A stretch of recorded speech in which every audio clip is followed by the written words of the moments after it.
Welcome everyone to the HEDRA meeting, June 13th, 2019. We're starting at 6:01 p.m. First item on the agenda is to approve the minutes from last meeting. Is there a second? I'll second that. All those in favor? Aye. Aye. Any opposed? None opposed, and the minutes are approved. Who's reviewing the May bills this evening? So, the bills are $144,073.87 for Confluence Development for the grant reimbursement for parking ramp draw number 4. Old Neighborhood LLC for $6,000 for a rehab loan. Stantec Consulting for $900.38 for the Hudson Environmental for the well testing abandonment, and that should be completed. Economic Development Association of Minnesota membership for me, and at $200, and $167.08 for reimbursement. Is there anything unusual about this month's billing as opposed to last month, if you know? None that Mr. Hinsman passed on to me before he left. Okay. Thank you. Any questions?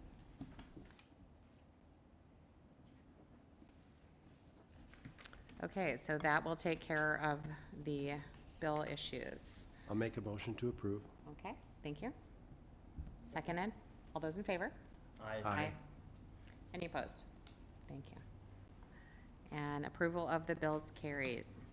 Did I miss a first page here? Because it starts with number 2, so I'm just making sure that I'm not. Agenda notes. I have a different note page. Thank you. Oh, sorry about that. It's just adjusted. Yeah, Okay, yeah. so the cover sheet's different than the Yeah. agenda notes. Okay, thank you very much. So business, first item on the agenda is regarding adopting a strategic plan for economic development. And we received some documents from Mr. Byfield in our packets. Thank you.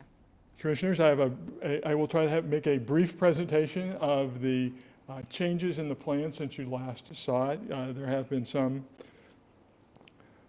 So what I'd like to do tonight is just to give you an overview, get some feedback, answer any questions, and if you are comfortable, seek your approval of the plan.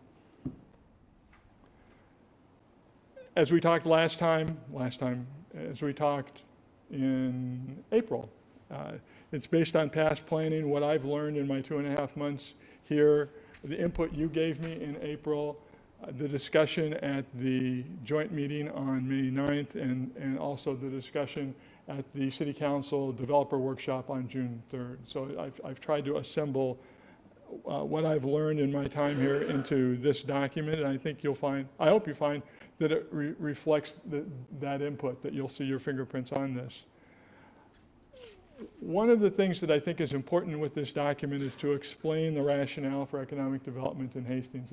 It needs to be a tool that works for this body, the City Council, the Planning Commission, but also, I think as importantly, to communicate with people outside of the city of Hastings, our other stakeholders, the development community, people that may want to develop that are not in Hastings, why we're doing what it is that we're doing. So I think the primary changes you will see in the document is that context section has gotten broader and has tried to address issues that have come to the forefront since I put the first draft of the plan together. It's a guide for actions. We will certainly use this at a staff level to say, here's what we're going to do, and hope you hold us accountable for saying this is what you said you were going to do.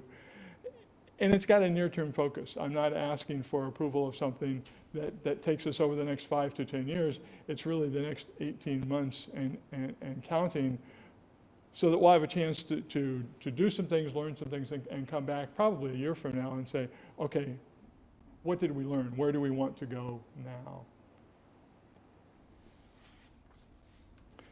Got 3 basic components: a context, a framework, and an action plan. So I said the context changed the most, and I really want to talk about some of those things. It was interesting to me when I first came here how much location was an issue in your discussions and the City Council's discussions, just And in generally in conversation in the community, the perception that people feel like Hastings is a long ways away. I think this map is illustrative of why people think that. You can look at Rosemount being the outgrowth of the Twin Cities metropolitan area, and you look at Hastings and all the wonderful farmland that lies between us and Rosemount, and it creates that perception of we're a suburb of Des Moines rather than a suburb of the Twin Cities. What I find to be really interesting is that's not really true. I took, let's see if I actually did it. No, wrong way. Nope, go back. I looked at a collection of outlying suburbs. I looked at Ramsey, Rogers, Corcoran, Chaska, Victoria, and I took the travel time, the distance from those places to Minneapolis, St. Paul, and Minneapolis, St. Paul Airport. We're the closest, on average, to all three of those things. And in some cases, by a long shot. And when you think about having to travel 494, which I don't know about you, I despise, we're not only closer, we're easier to get to a lot of those places. So it's a perception more than it's a reality. But I have to get better at telling that story because I think it's it's a perceived liability, but I think it's a tangible asset because we can have that feeling of separation, and I think that helps us more than it hurts us.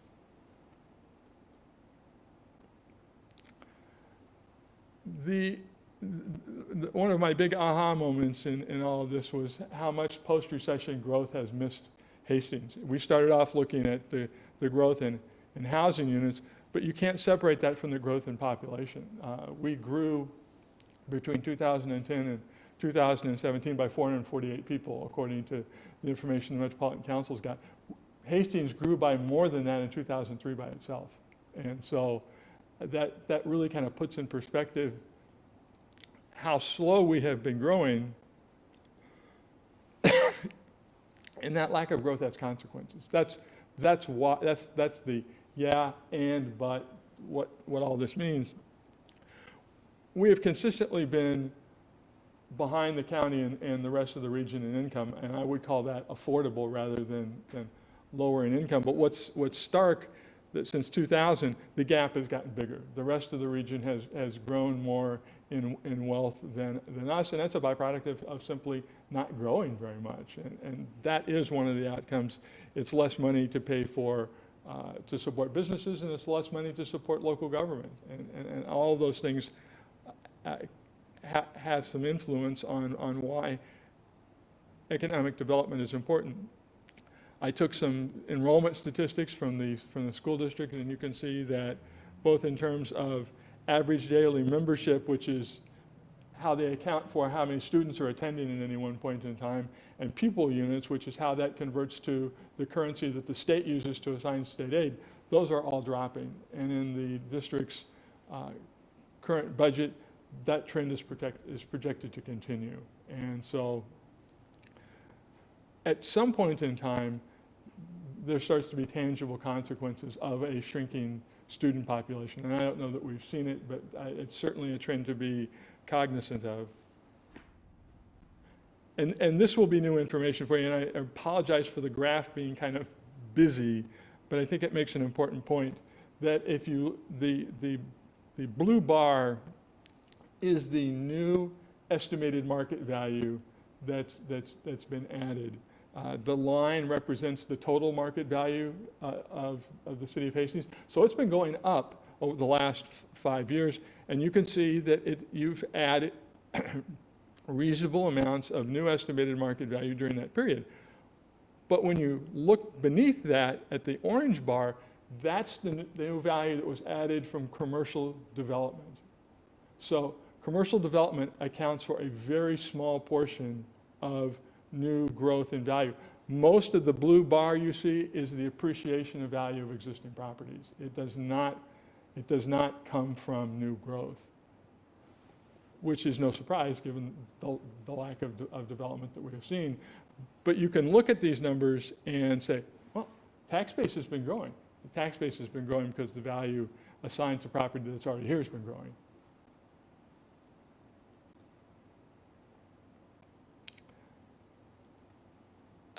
I spoke at Rotary this morning, and I'll share with you an interesting statistic that I concocted. There are about 8,000 people, according to this information in 2015, that work in Hastings. And that gives us a ratio of about 2.7, one job for every 2.7 people. And believe it or not, that's the third best in Dakota County. Egan kind of blows everybody's doors off. They're about 1 to 1. Burnsville is about 1.7 people to every job, but no one else is lower than 3. So we've got a nice balance of jobs in the community. The problem is that 7 out of 10 of them leave at the end of the day to go live someplace else. It gives us a great opportunity to tap into that, to try and encourage more people who work in Hastings to live in Hastings. And I don't think any of us wants to see gasoline prices go up, but I think it's inevitable that fuel costs are going to go up, and maybe that creates more opportunity to get people's attention for that. But I do think that this is an interesting demographic trend. So let's move away from the things that we need to be concerned about and focus on the really good things that we have here. I came here because I believed that Hastings has got, as I've told people, great bones. I mean, we have got a great foundation for development. You've got a sense of, you've got history, you've got a real community here. I had to chuckle last week. I had lunch with a friend of mine that works for the city of Apple Valley, and he very proudly gave me Apple Valley 50-year anniversary pin, and I said, got you beat, we're 162. And you just can't trade that history and that authenticity for a township that has become a suburb. We've got great public institutions, a beautiful physical setting, city government that provides a good quality of life. The downtown and the riverfront, it's been talked about a lot, but I don't think you can understate the value of that when you think about Burnsville having tried to create a downtown and Apple Valley thinking that downtown is the crossroads of County Road 42 and Cedar Avenue. The presence that we have is, I think, unique not only in Dakota County, but I think in a much broader area.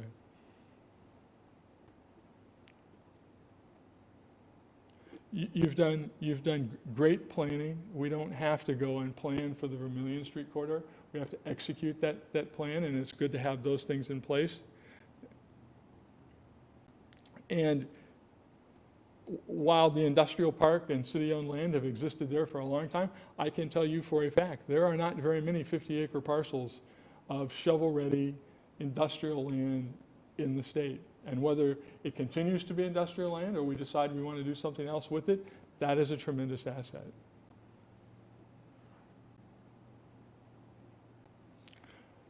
So given that context, I would tell you that doing nothing is not an option. These trends will not change themselves. The assets that we have will only work if we put them into play and use them wisely, which is the basis for this plan. We have to try and turn the tide on those trends that are concerning. But we need to do that within the context of Hastings. It's when I've talked to some people, there's concern about, well, we don't want to become Woodbury. Absolutely not. But we need to grow to sustain the character that's here, and we do that in context of the comprehensive plan that the community spent a tremendous amount of time putting together and expressing its vision through that, and with certain guiding principles that are the thread that run between all the discussions that we're going to have, and that's to retain and grow existing businesses. And, let's not focus so much on trying to bring other things in so we lose track of the businesses that exist and make us thrive today. As you would think, we want to capitalize on our assets, and we want to balance growth in a way that's true to our character and the quality of life that we have here. And for goodness sakes, we need to do it collaboratively. None of us, we are all looking to achieve the same things, and the more we can leverage everybody's resources, the more effective we're all going to be.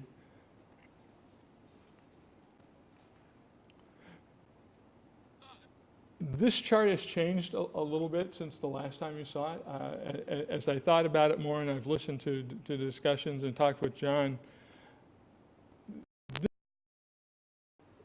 the plan and economic development through this group. That's why this group exists. It's an economic development authority. And you have the time and the statutory powers, I think, to more carefully, to give all of your attention to implementing this plan and actively involve the city council, but city council has a lot of things on its plate. It also has a huge role in implementing this, but to put HEDRA at the point of running with this plan, I think makes sense, and that's what this chart tries to illustrate. While the plan and a lot of the energy that went into creating it focuses on things that are more short-term in nature, really action steps that we're going to take, there are certain things we're going to do all the way across the board. We're going to work well with our partners. We're going to coordinate activities throughout the organization of the city. We're going to make a good face to the world on our website. We're always going to be looking for new sources of money. John's been great at that, tapping into grant sources, and we're going to continue to do that. And you never know what comes wandering in the front door to say, I'd like to talk to you about doing something here. And despite what you may be doing related to moving this plan forward, you always have to stop and listen when somebody says, I want to come do something in your community. So basically 4 immediate actions that frame this plan. The first one relates to housing and to develop and begin to implement strategies related to housing and economic development. There is no doubt that bringing more people, building more houses helps economic development. It creates activity, it helps the school district, it creates more market for local businesses. It checks all the boxes of things that we ought to be concerned about. But we need to understand what it is we're trying to fix. It's not just growing more houses. It's what type of houses and where do they go. We are lucky that the Dakota County Community Development Agency is in the final stages of completing its housing needs assessment, which will be a great resource for us as we try to move forward. And my goal is later this year to come back to this body with specific recommendations that will then go on to the city council, so that as we figure out what it is that we need to be doing, we're marching ahead then into next year.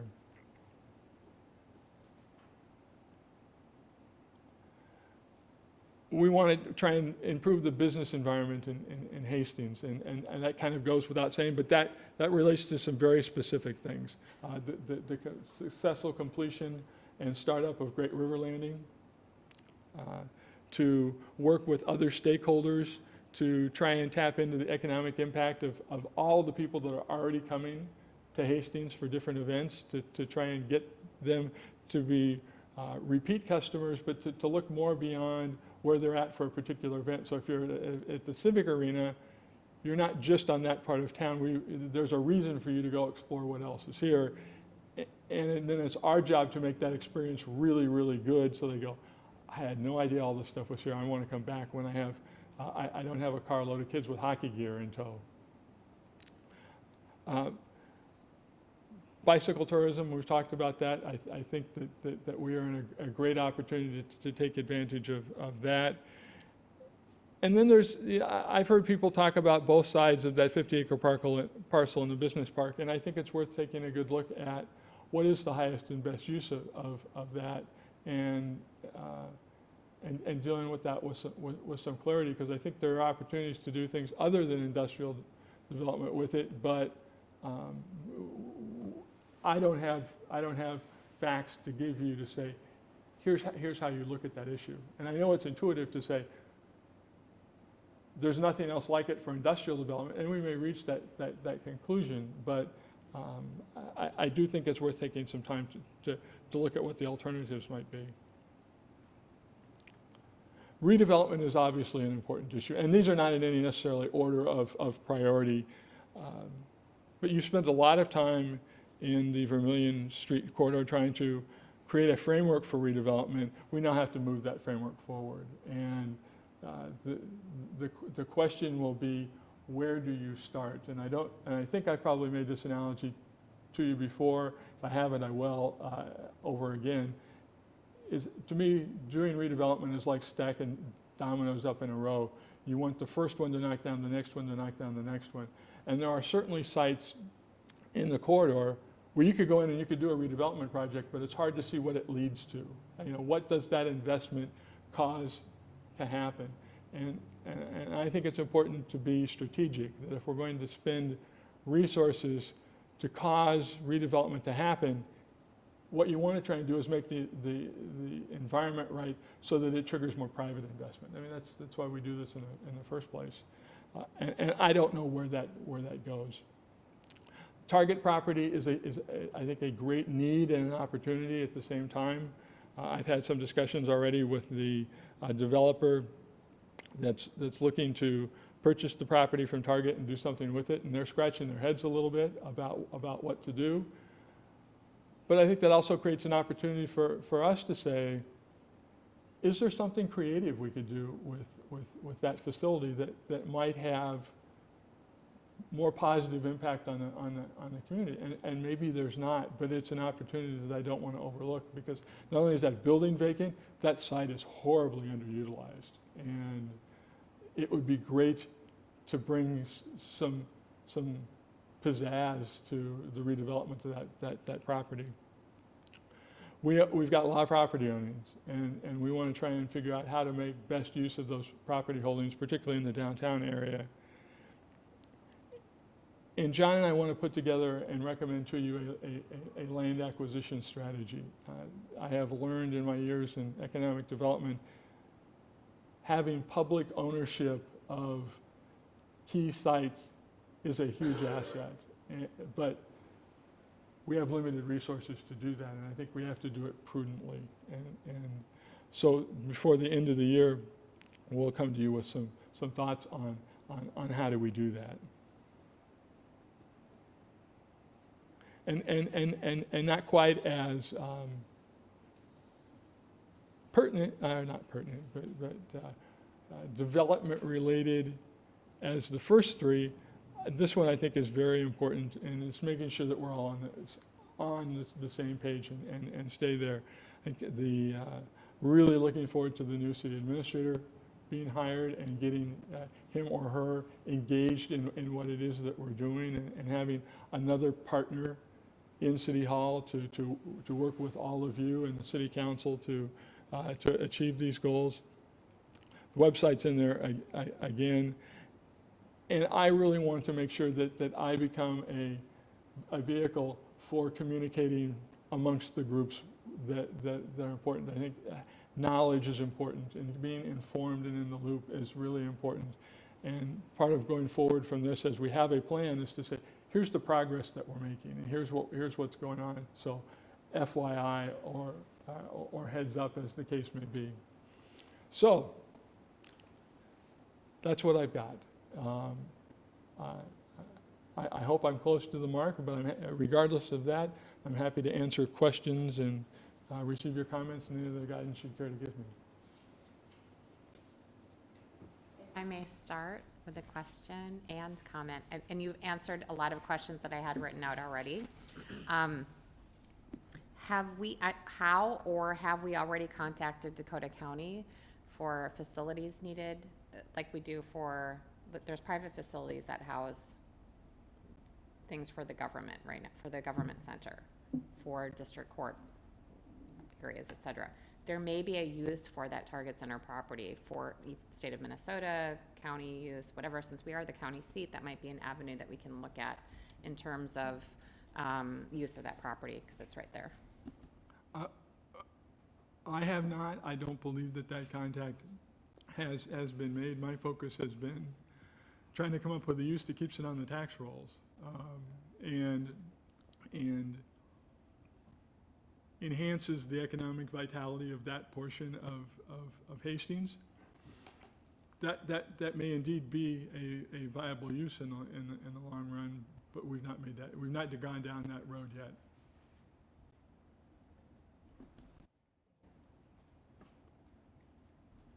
Other?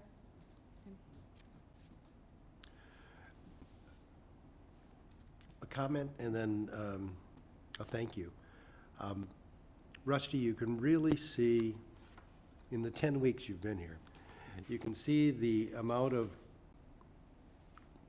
listening that you've been doing to members of HEDRA, to members of council. I can see a lot of the comments that were made during our workshop and during our own meetings have shown up in this, and I really want to say I appreciate that. I've seen it. And then the second thing is, if this is a roadmap and a strategic plan that we're going to use, I think it's we will be looking for input from you. How do we as HEDRA members or city council members assist in the implementation of this? Because having a great plan is only as good as how we can implement it. And I think that's an important piece that we as members of this council and our city council have to do is working on implementing it. That's the most important part. Thank you. Thank you for that feedback, and it's a great point. Part of what John and I have on our plate going forward is making this plan part and parcel of your meetings, and having you be partners in going forward with this. And I'm not quite sure exactly how that works. I think it'll be a work in progress, but we need you engaged in guiding us in trying to move this forward. And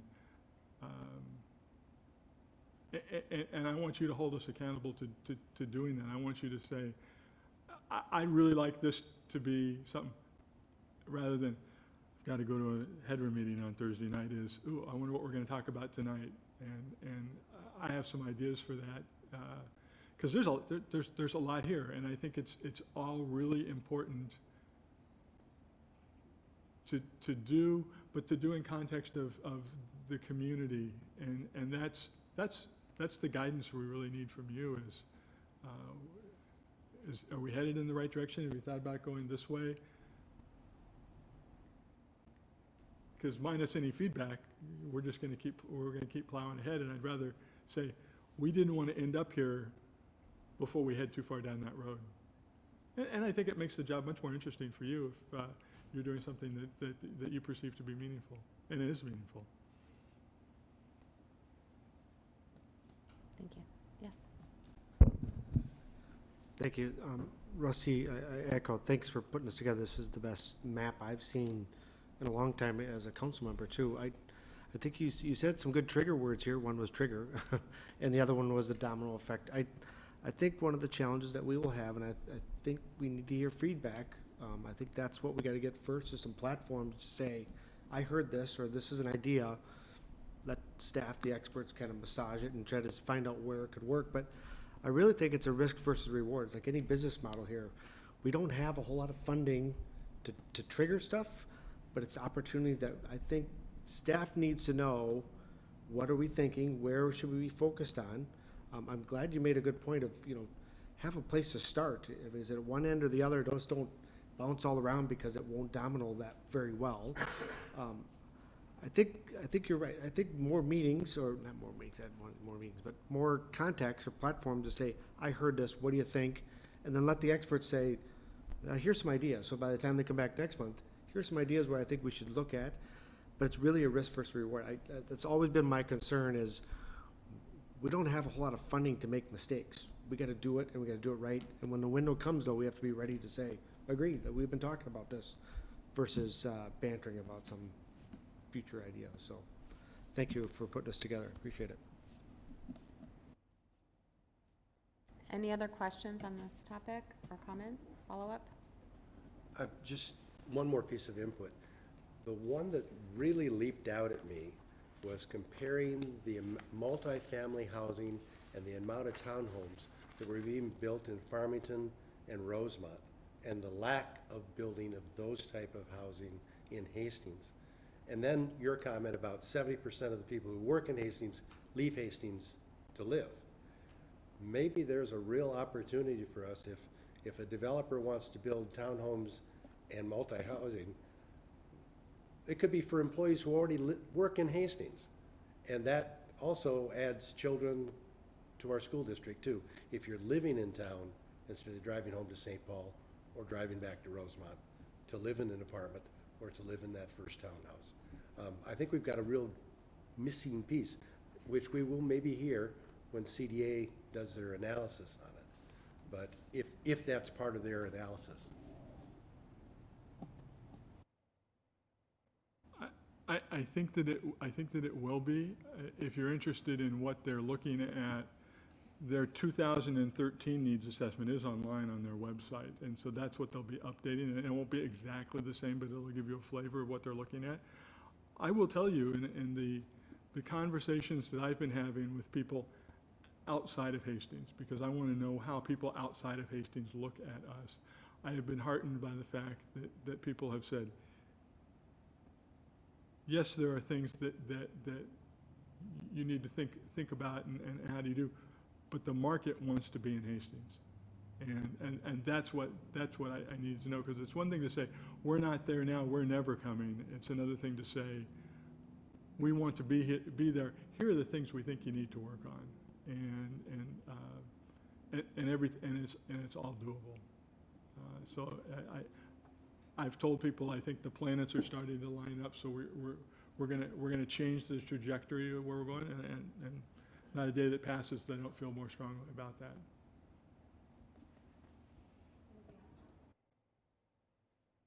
If I may just follow up with one comment on that, and I think growth is absolutely necessary, and it's one of the things I've brought up in prior meetings. However, there should be responsible growth, as I've said before, and we ultimately can't really compare ourselves to Farmington and Rosemont as a direct analysis. We're extremely unique, as you've brought up before. So I think it's going to be, as you've already mentioned, a very balanced approach at what type of housing, how it's going to be done. The cost of living here is probably less than it is in some of the closer suburbs. So that may change how and when people move into certain housing. But again, I think that's just, as a cautionary measure, we need to look at how fast that growth occurs. So just a comment.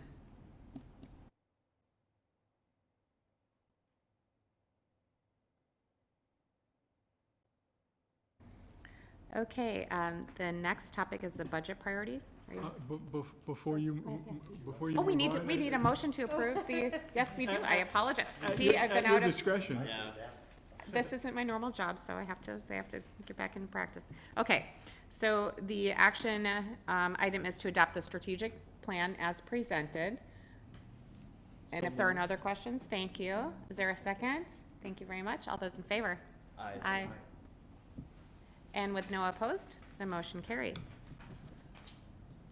And next up is the budget priorities for 2020.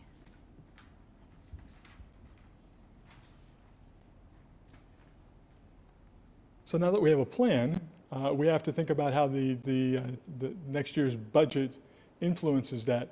And that's going to flow over the next several months. This is not a budget that you need to adopt tonight. Understand the parameters that you are dealing with. Let me move to the next slide. I think that'll be helpful. So I put this chart together this afternoon because I think it helped frame for me the issues that are before you as far as the budget goes. John put some great ideas in your packet of things that we could do coming out of public finance. I'm influenced by how much money do we have to spend to do that. So the yellow line on this chart represents the tax levy that this organization makes that amount's fixed by statute. And so there's approximately $345,000 of tax levy authority that goes into next year's budget. And if all you wanted to do was to budget for that revenue based on personnel cost, operating expense, and a transfer for administrative purposes into the general fund, there's about $67,000 of discretionary spending. So that's what that first level points to. On top of that, there is interest income on our fund balances and what I would call program income, which is really the repayment of loans. And pretty certain that a large portion of that's going to come in, but it's not as certain as the tax levy. The tax levy is going to come in. The second level of spending probably will come in. If all of it comes in, then there's $145,000 of discretionary spending. And then if John continues his magic with grant funding, the amount of money that's available to spend for things goes up, but grant funding tends to be a loop. You get the money and you have to use it for a specific purpose. That doesn't mean that it's not a purpose that you might otherwise fund money for, but it's different than money that you solely control. So that's the framework. You don't have to make any decisions, as I understand it, for the budget until later in the fall, because the levy is set, and the first step that the City Council has to take is to set the preliminary tax levy in September for truth in taxation. Our piece of this is done. So this becomes, how do we take the money that we have and decide how to allocate it? So the second chart incorporates things that are in the strategic plan with information that was in your packet, trying to group those things together just to give you a basis for talking about where do we want to focus our energy. And frankly, I feel a little premature in asking for any specifics. This is really more priming the pump to get you thinking about the money that we have to spend and how do we want to deploy that in the coming year. I think that question will be easier to ask as the year progresses, but it's important to get you thinking about that and get any initial input that you'd like to give us.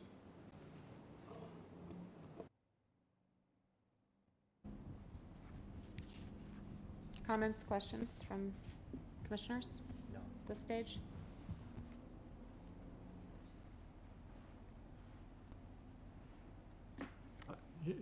Hearing none, I'd encourage you to think as we go forward about specific actions that are kind of outside the capacity of staff, where we might want to bring in some experts or Marketing, perhaps? Would that be that's the correct word? That's certainly a possibility. I would if you said, let's think about marketing, I would say, to do what? And that's going to be part of the discussion going forward, is if we're going to take money out of the budget and assign it to something, what and why? There needs, I want to, and it's not that it's a bad idea. I've talked to a lot of people about doing marketing before, and as a reformed consultant, I don't want to spend any more money on consulting services than we absolutely have to. So it's a question of where do we not have the expertise locally that we need to tap into to somebody to do. And there are certainly aspects of this where that might be the case. But just as I'm going to ask you for clarity, I would expect you to do the same thing, is that if we come forward and say, we'd like to plug in some consulting time for X, we need to explain why we need that and the objective we're trying to achieve. On that end, or to that end, I would encourage everyone to talk to their colleagues and friends with regard to some of these issues, just to network on them. So that's all I have. Comments? That's a great suggestion. Cast that net wide and see what's on people's minds, and certainly we expect to get feedback from and direction from the city council as to, where would they like to see us go in implementing this plan.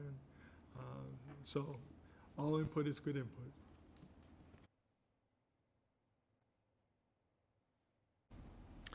Okay, if there's nothing further on the business agenda, we'll go into reports and information.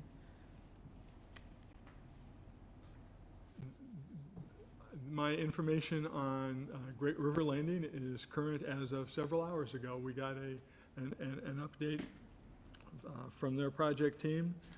The parking ramp is 100% complete, and we're moving on from that. They have selected a hotel operator. They are in the process of negotiating an agreement, so they're not ready to disclose who that is. They have an agreement in principle, but they have not finalized the terms, and I think we're all hopeful of having that announced soon.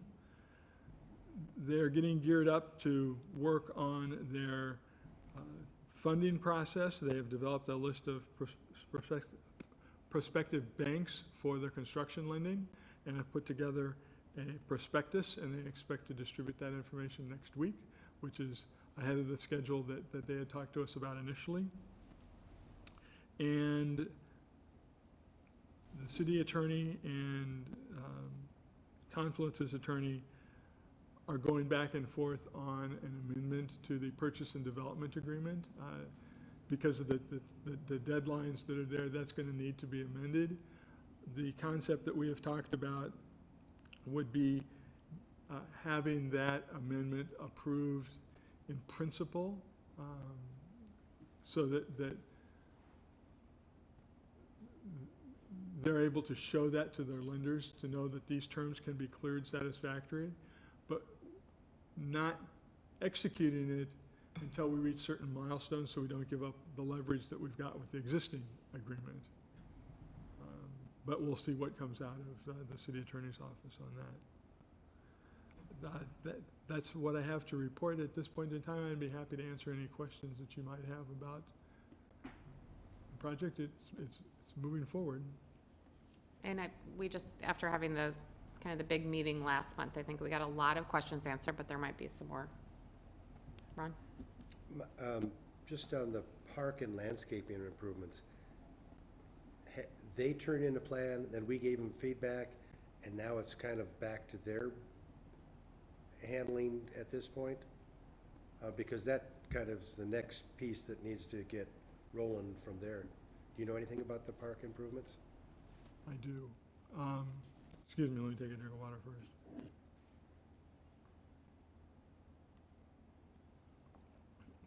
It's my understanding that they've had some hiccup with the professional services that they had to create the landscaping plan. So we have not seen that landscaping plan yet. I think that they are working diligently to replace that capacity and get a landscape plan to us as quickly as they can. But that is certainly not where we had hoped that it would be sitting here on June 13th. And they're well aware of the time constraints in both getting it completed and the grant funding that goes along with it. And I have every expectation that they're going as quickly as they can. How they got to the place where they are at, I do not know.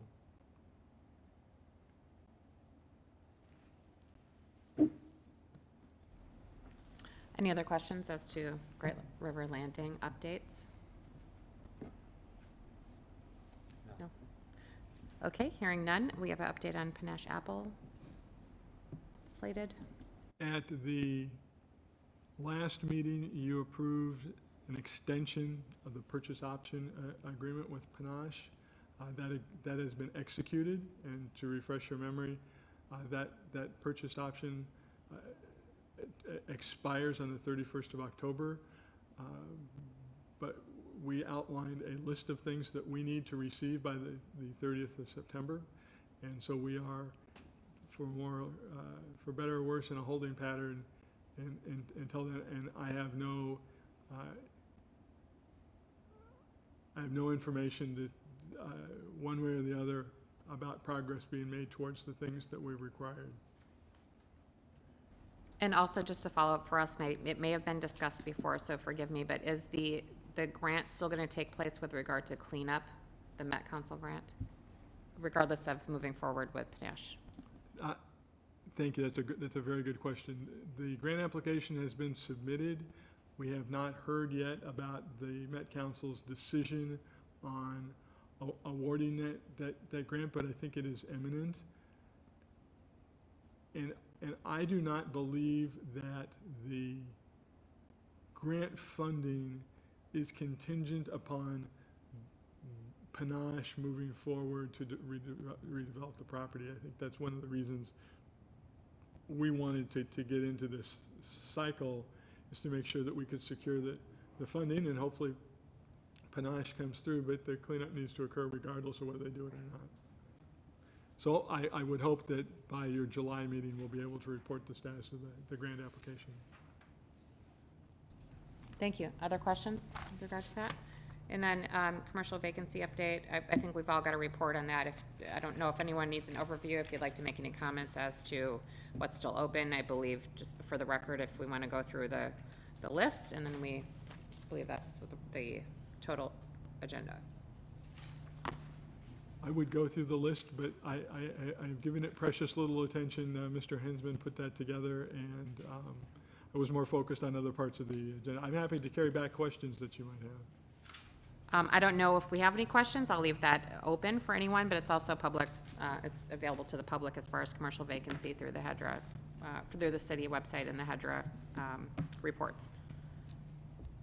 Questions, anyone? Yes, Mark.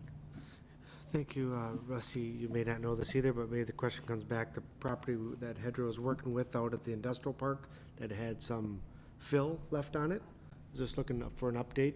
Did we find a way to get rid of the dirt, the fill for that development? That's a good question. I do not know the answer to that. Okay. And it has, it's kind of fallen off my radar screen. John was handling that, and Fine. he and I have not conversed about that. So Not a I'm problem. assuming that if there was a huge dilemma, I would have heard about it, but I don't know the positive results. Okay, so maybe we can table that till next meeting and get some answers on that. If you want to take note, or whoever's doing the minutes can take note to ask that next time, that would be great.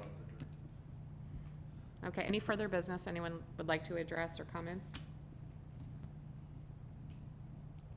Again, thanks, Rusty, too. I know everyone's echoed that tonight, but you're awesome, and yeah, it's going to be great working with you. So I will entertain a motion to adjourn. Motion to adjourn. Fabulous, and seconded, and we're adjourned. Thank you all.